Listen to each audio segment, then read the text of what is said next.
आइए प्रिय भक्तों, मैं आपका जाना पहचाना विनोद गांव बादरी से आपको लेके चल रहे हैं आज बहुत अच्छी एक दृष्टांत की तरफ।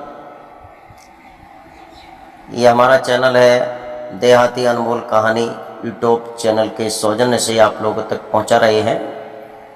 तो इसमें दर्शाएंगे कि इस जन्म का कर्जा और अगले जन्म का कर्जा दो प्रकार का होता है। अगले जन्म में क्या करता है और इस जन्म में क्या करता है। इस जन्म में तो इंसान बन के देना पड़ता है, अगले जन्म में पशु बन के देना पड़ता है। तो आइए इस कहानी के द्वारा आपको समझाएंगे। और आपसे निवेदन है हमारे चैनल को लाइक शेयर करते रहें और सब्सक्राइब करते रहें, जिससे हमारा मनोबल बढ़ेगा।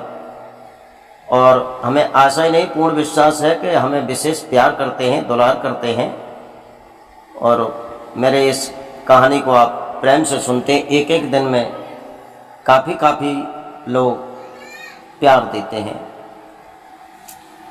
भक्तों, एक सेठ था, मान लीजिए बहुत बड़ा व्यक्ति था, साहूकार था। उसने बहुत धन इकट्ठा किया था। उसने नहीं किया था, परमात्मा ने उसे धन बहुत कुछ दिया था। अब मैं वो बार बार हर वीडियो में देता हूँ कि 50 के बाद में जो 51 आता है, 51 के बाद में 52 आता है। उस व्यक्ति को जैसे 50 वर्ष व्यतीत हुई, बड़ा वैराग्य हो गया। भक्तों, ज्ञान तो सबको होता है, लेकिन साथ में वैराग्य होता है तो उसे सब कुछ मिलता है। जब उसे वैराग्य हो गया, अब उसने सोचा कि लोगों को कर्ज बांटना हम स्टार्ट करें। कर्ज बांटना स्टार्ट करें तो कर्ज देने लगा। जब लोग कर्ज उससे लेते थे तो पूछता था, ये कर्ज आप ले रहे हैं इसी जन्म में देंगे या अगले जन्म में देंगे। तो जैसे कम बुद्धि वाले लोग जिन्हें समझदारी नहीं, तो वो तो कह देते अगले जन्म की किसने देखा है, चलो अगला जन्म लिखवा दो, इस जन्म में तो अपने काट ही जाएंगे। और जो समझदार व्यक्ति थे वो कहते सेठ जी, हम तो इसी जन्म में लेंगे, हम इसी जन्म में कर्ज लेंगे और इसी जन्म में आपका अदा करेंगे, हमारा नाम इसी जन्म में लिख लो। रोजाना सुबह बैठ जाता था, बहुत ज़्यादा दान करता था, बहुत ज़्यादा कर्ज बांटता था। उसके कई मुनीम लग रहे थे। कर्ज बांटते बांटते उसे कई वर्ष व्यतीत हो गई।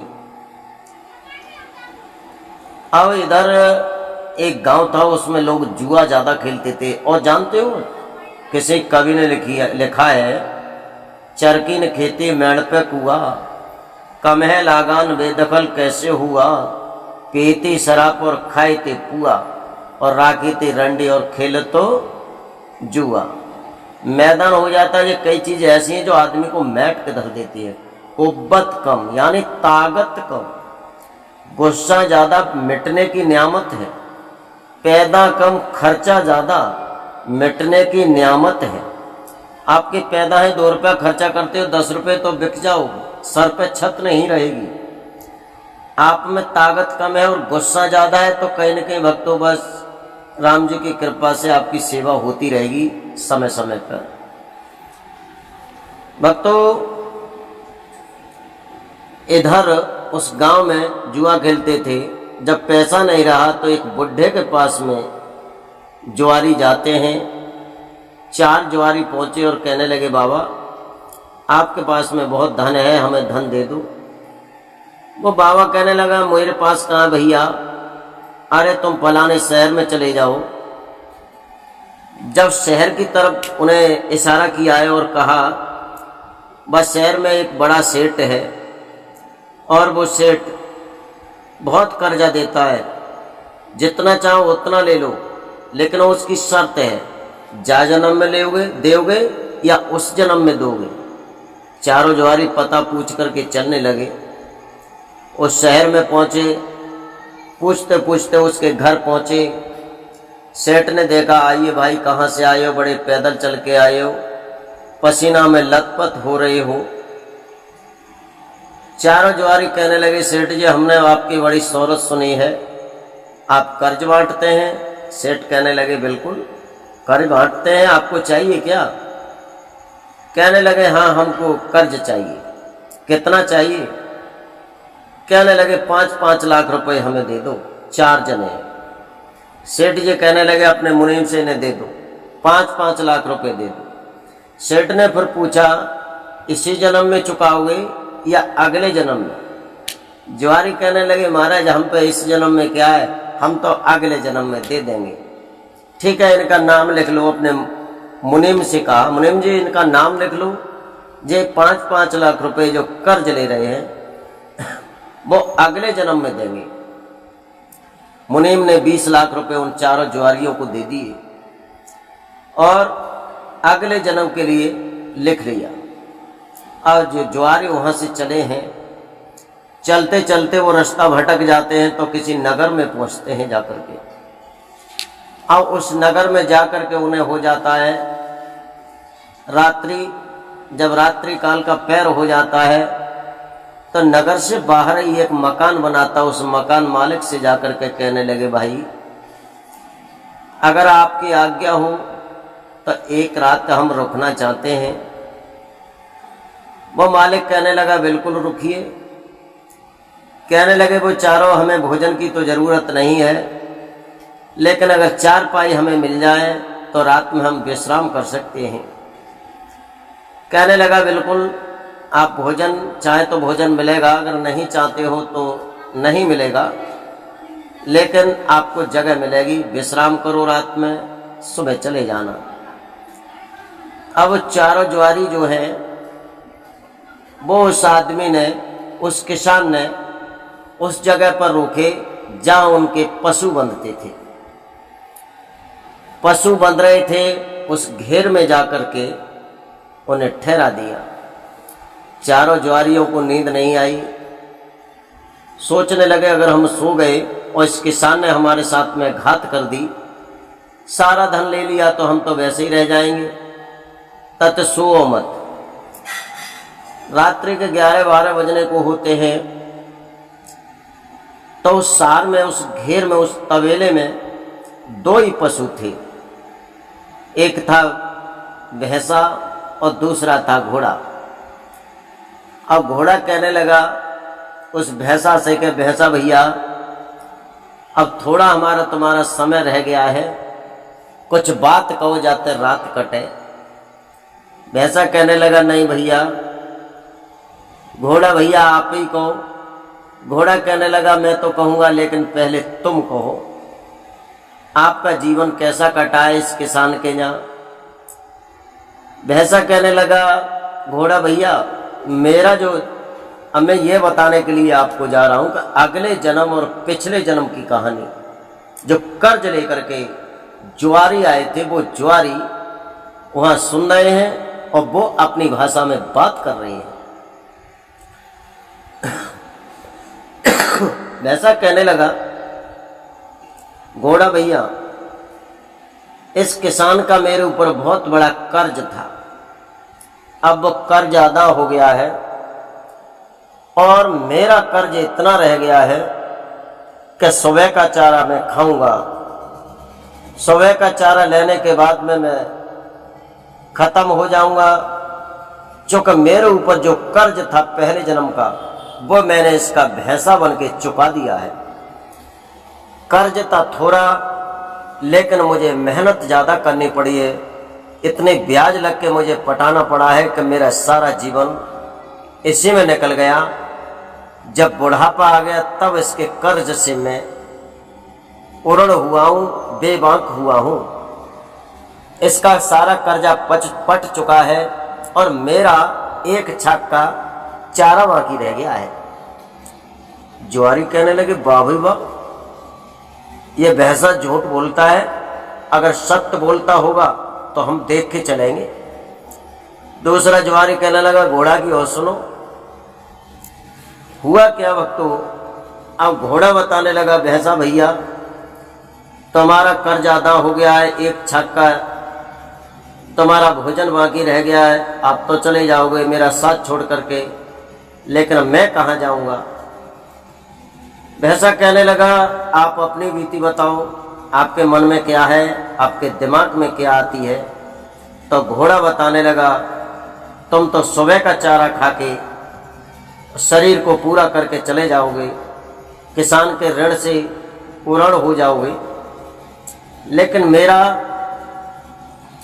मेरा एक ही टाइटल है और पहचान है कि दिन के 12 बजे तक मेरे ऊपर जो कर्जा था वो पट जाएगा, और मेरा कर्जा जो है एक कसाई पर है, उस कसाई पर से इस किसान को मैं कर्जा दिलवाऊंगा। अपने ऊपर जो है मेरा कर्जा कसाई पे और मेरे ऊपर जो कर्जा है इस किसान का है।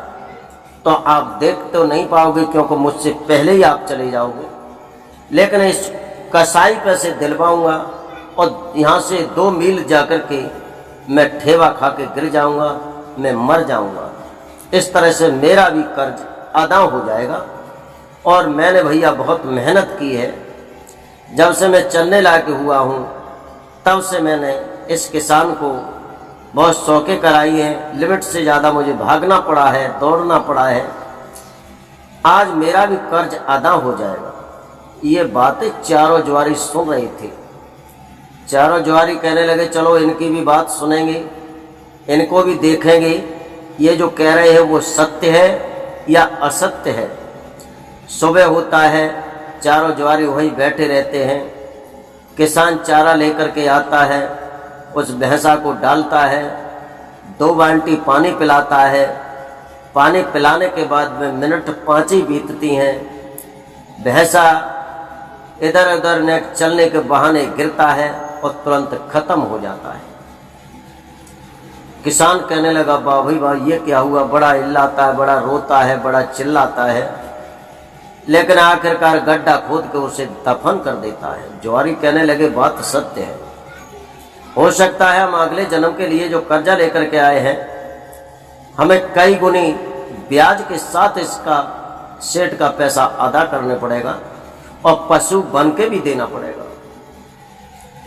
भक्तों, दिन के जब 11 बजे हैं, वो जुआरी वहां पर रुके हुए हैं।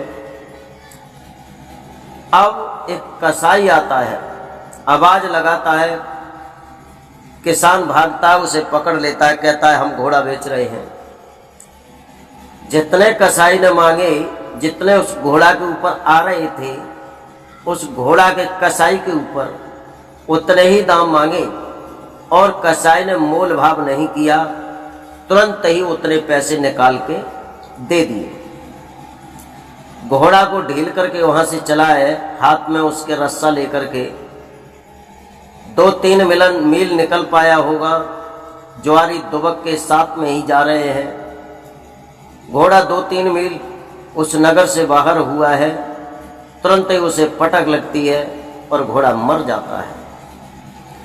कसाई बहुत रोता है, चिल्लाता है, लेकिन होता कुछ नहीं है। भक्तों, जब कसाई छोड़ के चला जाता है, अब तो जुआरियों के दिमाग में बहुत बड़ी एक टेंशन पैदा हो जाती है। भक्तों, मैंने कह दिया टेंशन। लोगों के पास टाइम की तो बहुत बड़ी कमी है, टाइम तो बिल्कुल है नहीं, लेकिन टेंशन की बहुत टेंशन ज़्यादा है। टेंशन से उसका घर भरा हुआ है। टाइम 1 मिनट का नहीं और टेंशन की कमी नहीं। अब वो चारों जुआरी कहने लगे, भाई सेठ का पैसा इस जन्म में 5 लाख रुपए हम नहीं पटा सकते क्योंकि हमें ऐब है, हम जुआरी हैं।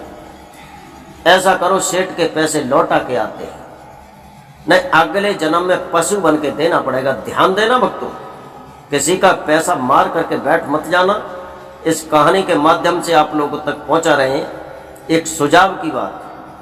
किसी का कर्ज ले लो, इसी जन्म में देने की सोचना, अगले जन्म के लिए मत ले जाना। ने भैंसा और घोड़ा बन के आपको चुकाना पड़ेगा।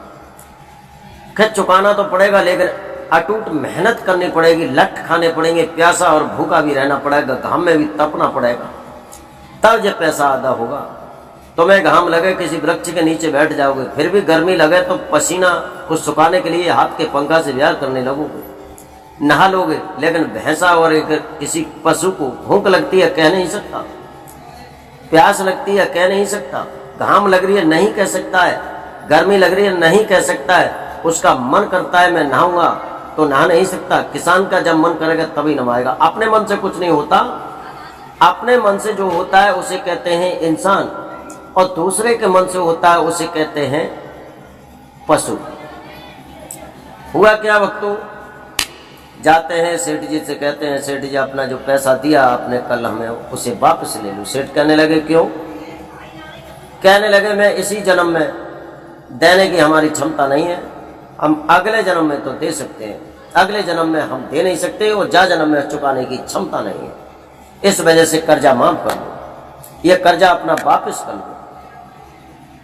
सेठ कहने लगा इस डायरी में इस बही खाते में जो लिख गया वो काटा नहीं जाता है, अब तुमने ले लिया उसे ले जाओ, हम वापस नहीं करेंगे। जोहारी कहने लगे भाई हम जब वापस करने आए हैं, सेठ कहने लगा इसी जन्म के लिए लेते तो तुम वापस कर जाते, लेकिन आपने अगले जन्म के लिए लिया है, मैं वापस नहीं करूंगा, इसे अपने साथ लेकर के जाइए, मैं नहीं बगदाऊंगा, वापस नहीं करूंगा।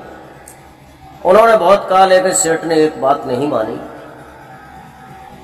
अब जोहारी वहां से चलते हैं, बियाबान जंगल में आते हैं, उसी पैसे से बहुत बड़ा एक तालाब खुदवाते हैं, तालाब में पानी इकट्ठा करते हैं, वहीं एक कुटी बना के रहने लगते हैं, और चारों तरफ नगर बसे हुए हैं, उनके पशु आते हैं, लोगों को किसानों के पशु आते हैं, डंडा मार के भगा देते हैं, पानी नहीं पीने देते हैं।